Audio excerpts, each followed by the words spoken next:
Selamat siang, Pak. Siang, Sus. Perkenalkan, nama saya Resti Octavia Alfatama. Saya mahasiswa Fakultas Kemenkes Tanjung Karang. Sesuai pengkajian kita yang kemarin ya, Pak. Jadi, hari ini kita akan melakukan implementasi dari diagnosa yang telah kita tetapkan. Jadi, untuk penyakit Bapak ini, diagnosanya yang pertama ada nyeri kronis, yang kedua ada keletihan ya, Pak. Ya, Sus. Baiklah, untuk tindakan yang nyeri kronis, saya akan melakukan teknik nafas dalam ya, Pak. Baik, Sus.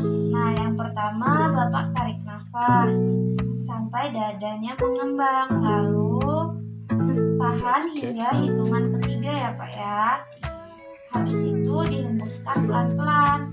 Nah, saya contohkan terlebih dahulu ya, Pak ya. Bapak tarik nafas sampai dadanya mengembang, lalu hitungan ketiga hembuskan pelan-pelan. Bisa dicontohkan, Pak? 1, 2, 3, hembuskan pelan-pelan. Baik, Bapak, itu dilakukan berulang kali sampai rasa nyerinya berkurang ya, Pak. Baiklah, Pak. Teknik nafas dalam sudah kita lakukan ya, Pak ya tadi. Nah, yang kedua, untuk tindakan yang kedua yaitu saya akan melakukan pendidikan kesehatan ya, Pak ya. Ya, Sus. Mohon maaf, Pak, sebelumnya anggota keluarganya ada, Pak? Tidak ada, Sus. Kebetulan lagi keluar semua.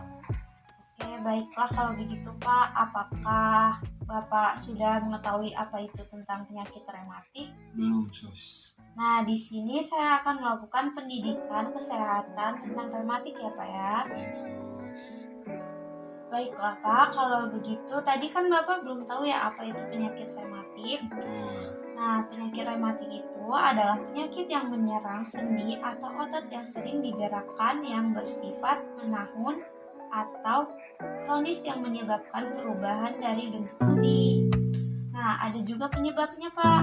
Yang pertama itu ada faktor keturunan, yang kedua ada proses menua umur di atas 40 tahun, yang ketiga ada infeksi pada tulang dan sendi, yang keempat itu ada cedera atau trauma yang menyebabkan kerusakan tulang ataupun sendi. Nah, yang kelima ada kegemukan atau obesitas menyebabkan beban yang berlebihan pada sendi dan tulang, Pak. Nah, kalau tanda dan gejala rematik itu yang pertama tuh ada rasa kaku pada persendian, terutama pada pagi hari ya, Pak.